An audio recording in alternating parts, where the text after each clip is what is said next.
Welcome to the Dental Business Guide podcast. From money to marketing to management, this podcast will help you run a better dental business. Welcome back to the Dental Business Guide. I'm George, and today I'm with Nikita and Chris. And today we're just going to talk about, ways in which you can grow your practice. So there's lots of things and all that you can do to grow your practice. But, Chris, let's start off with you. How can you grow a practice? What's the first way you can grow a practice? Well, I'd say the first free way you can do it, the best free way, in my opinion, as a digital marketer, would be to optimize your website for SEO. So SEO, search engine optimization, is basically how good your website is at ranking in things like Google or Yahoo. So, and it's free. It's a free way of doing it. It's organic. You don't have to pay for it. So the better your website is, the higher it'll rank. So in my opinion, that's the best free way to do it. Get your website as good as it can be. Get it ranking as highly as in Google as possible, and more people will find you. If they type in dentists in their area and yours is the first one that comes up, they're more likely to go to you first.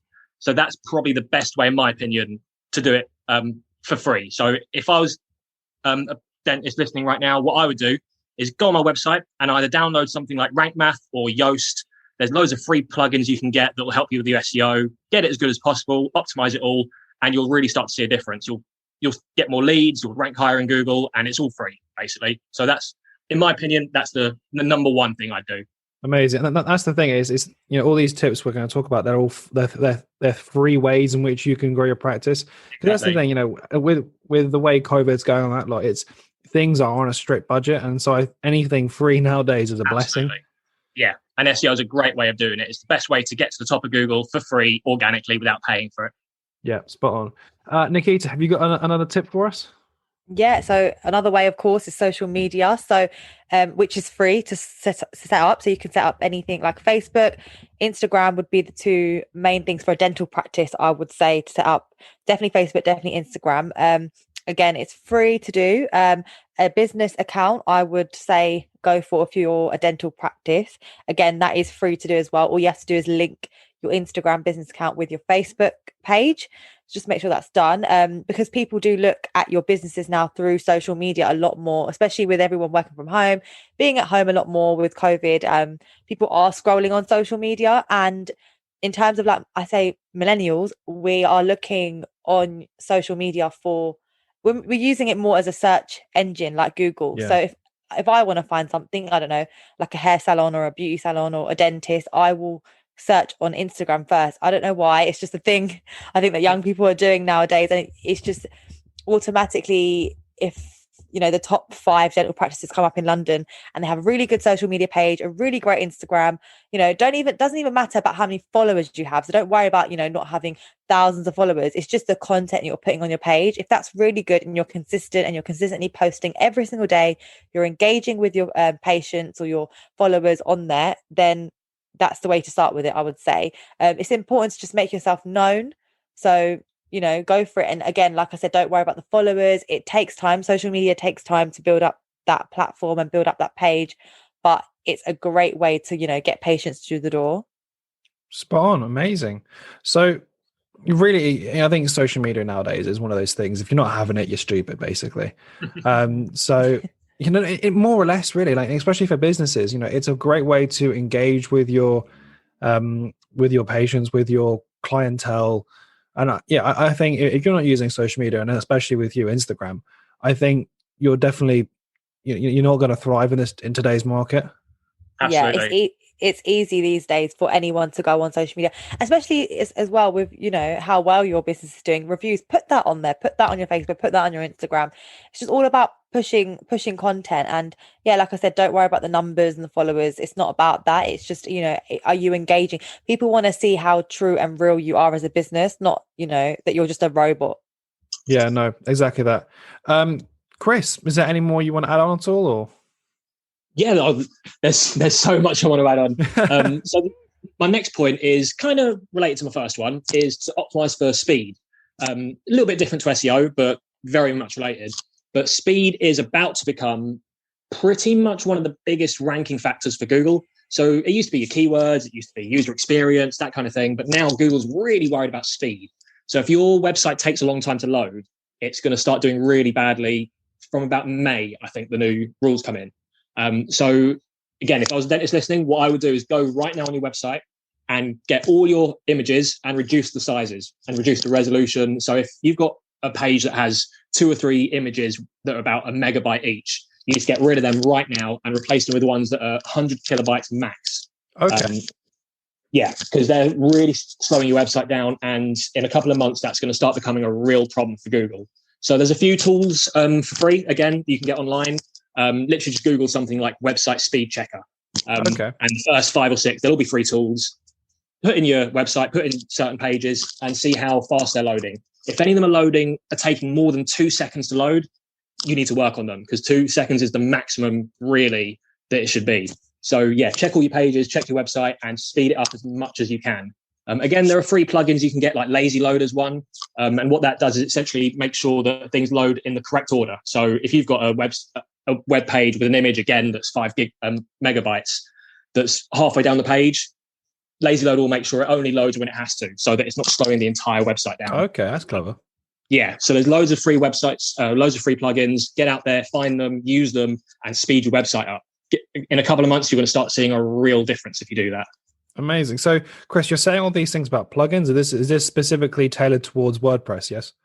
Yeah, I mean, you can get them for pretty much anything. Like Wix, they have plugins as well. But I mean, WordPress is pretty much the biggest free platform for people to make websites. So you'll find that most of them are made on WordPress or a similar platform nowadays. And yeah, there'll be a section for plugins. Just type in there speed, optimization, that kind of thing. Lazy Loader especially is a good one. And yeah, download it, use it, and speed your website up. Spot on. Brilliant. Nikita, is there anything else for social media tool we need to know about? The free ways to grow your practice, or? Yeah, so creating content as well is definitely something that you should be doing. So promoting your brand, engaging with your followers, your patients, like quality content as well. I think just you can, I think as well, post every single day, even if it's a picture, a video, post something, because it shows you're willing to put in you're putting in the effort every single day. It doesn't matter about how many likes you're getting. It's people will see you're actually posting. So yeah, creating content, whether that's written, whether that's on social media, whether you're writing blogs, whether you're creating videos, ads, social media pictures, even some things like on Instagram has loads of different features like story features. So, you can actually really engage with your followers, your patients over the stories. You can do quizzes, you can do polls, then you really get to see the insights, the data, even if you say, are you interested in Invisalign? Yes or no. You can see how many people actually want to come to your practice to get Invisalign. You could say, just put different polls every week, make it like a weekly thing.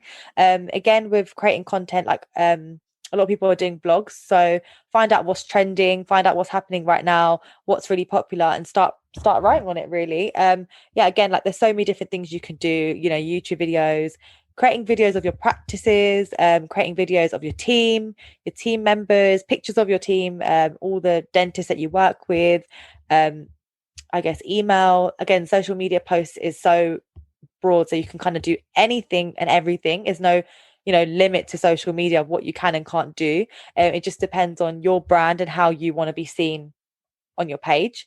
But yeah, just give it a go. I think don't be scared about it, and just try with something, and you won't know unless you try, and you'll see some things work more than others.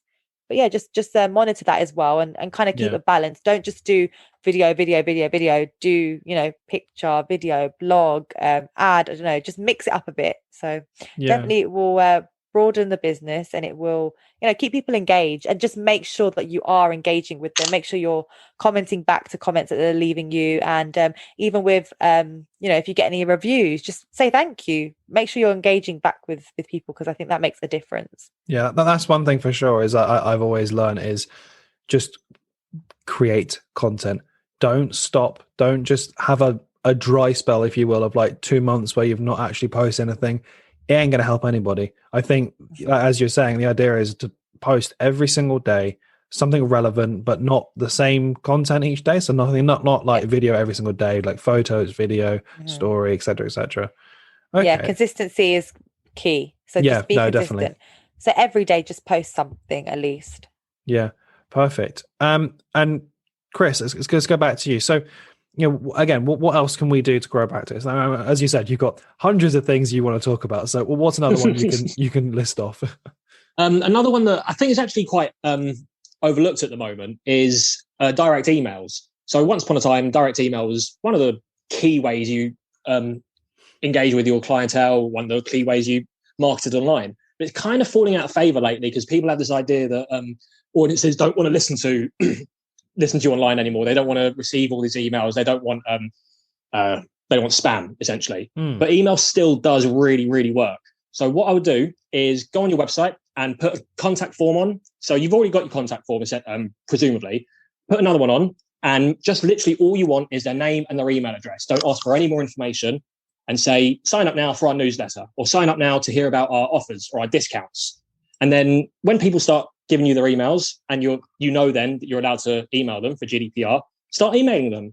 Come up with a newsletter. It doesn't have to be once a month if you don't have the time. It could be once a quarter.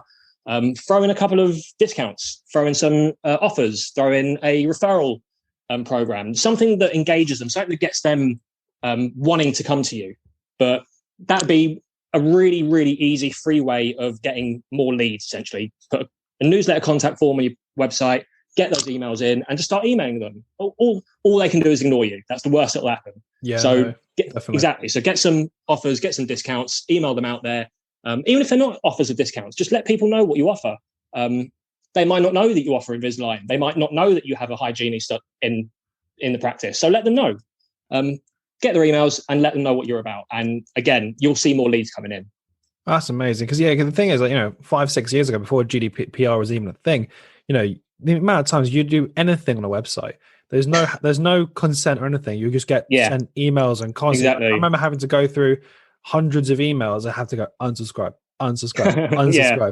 But nowadays it's easy. You can actually consent to which websites you want to have your emails from. And obviously, as I said, websites, they're now having incentives for you to sign up for those web browsers. Like you said, sign up now for offers or exclusive offers and promotions.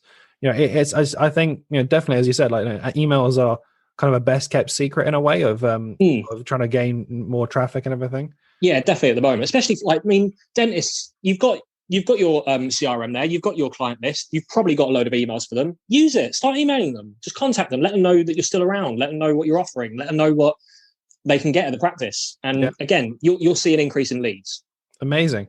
Well, thank you very much, everyone, for listening. That was our 5 free ways to grow a practice. That was number 1, optimize your SEO. Number 2, email your patient list. Number 3, optimize for speed. 4, create content. And 5, set up and improve your social media channels. Thank you, Nikita and Chris, for sitting down and chatting with us. And we'll catch you on the next one. Thanks very much. See you next time. Thanks for listening in to the Dental Business Guide podcast. We welcome your feedback. And if you're enjoying it, please let your friends know too.